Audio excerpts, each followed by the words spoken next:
All right. So I want you to start a new story for this. This class is focused on long form.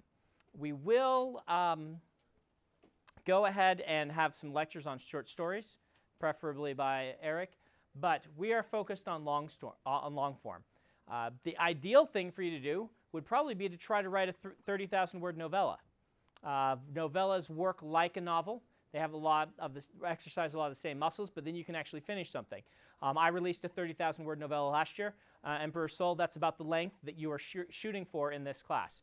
You can instead start a new novel and just plan that you would keep going after the class. That's pretty cool too, because it will force you to keep writing, hopefully, theoretically, perhaps.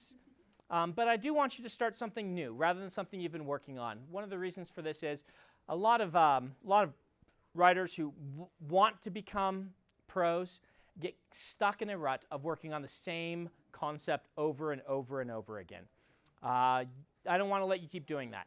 I don't want to let you keep working on that story that you've workshopped in 3 different writing classes so far. It's not about, me arbitrarily wanting you to do new work for this class. It's about me wanting you to break out of that. And there are probably some of you who are like that in this class. There always are a few who've been working on this project that is like this dream project that you've had going for years and years and years. And no, let's put it aside. A couple of reasons for that. I want you to be experimenting in this class with the things I talk about, like discovery writing versus architect writing. And I don't want you to be too emotionally tied to the story that you're working from. If you work on something new, you will begin to, you will, I think, be more free to do this. It'll also teach you, again, that writers write. Writers don't have one story that they're going to tell most of the time. They have a skill in writing, and they can tell a lot of different stories. Ideas are cheap, all right? Ideas are cheap. You may have an idea that you think is just awesome, and perhaps it is, but a good writer can take terrible ideas and write a fantastic story, and a bad writer will take the best ideas in the world and go nowhere with it. Great example of this, Jim Butcher, very nice fellow. He writes some urban fantasy books, which are quite well written, and some epic fantasies, which I actually like even more.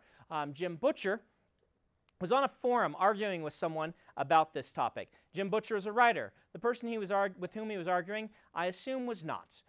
They may be a pretend writer, but they were not really a writer, because this person was saying, no, the ones who make it are the ones who have the great ideas. Those are the people who make it, and that's what people are going for. And Jim argued, no, the people who make it are the people who have the skill as a writer they've trained themselves in. They got in this big argument. At the end of it, Jim said, all right, you give me your worst ideas, and I'm going to write a book about them, and it's going to be awesome. And so the person said, okay, I want you to write a book combining the Lost Roman Legion and Pokemon. This is true. I got Jim to confirm it to me. Lost Roman Legion and Pokemon. He wrote his epic fantasy series that called Codex Alera, which is about the Lost Roman Legion using these elemental-based pet things that they bond with and stuff, and it's pretty awesome. All right? And it is, what's that? 6 books, bestsellers. And I've read them, and they're good. So, Lost Roman Legion meets Pokemon was that. All right? Ideas are cheap. The more you train yourself to write, the more ideas you will have, and soon you will have more ideas than you can write.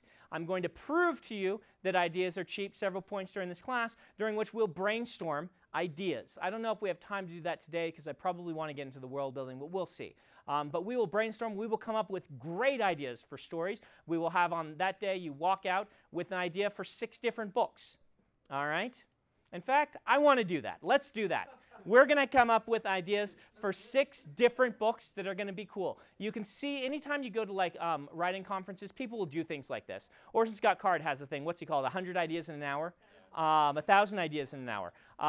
Where you are brainstorming and things like this. Now, we will get into some world building, but I may save the world building until after I've got you jump started on your writing. All right? What I want you to do is, if you've got an idea you've been wanting to write on, that's okay. You can go with that. But a really good story, in my opinion, on long form, this doesn't apply as well to short form, is going to mix 3 things. It's going to mix a good setting idea. All right? Setting is why you're in this class rather than in another class, creative writing class. We, science fiction and fantasy, have much more of a focus on setting than other genres do. The idea for us is that the setting is a living, breathing character. And I include a lot of different things in this idea for setting. It's all of the sort of science fiction and fantasy stuff. I don't start a book until I've got a couple of good ideas for a setting. All right? You combine that with a character.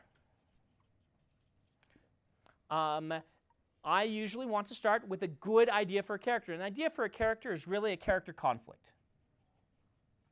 All right? A good character conflict. Then you mix that with a plot idea.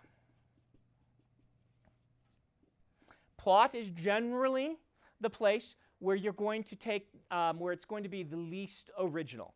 People talk about there only being a certain number of plots, and to an extent it's true. I don't want to, again, downplay the art of all of this and whatnot, but there are certain forms you use to tell a story, certain plot arcs that have been very successful, and most stories are going to fall into these. The underdog success story, or the journey, the quest, the mystery, these sorts of things are kind of plot ideas. But you can have an interesting idea for your twist on an interesting plot, okay? And so I usually start when I have a few of each of these, and they begin combining in interesting ways, and that makes me want to write a story.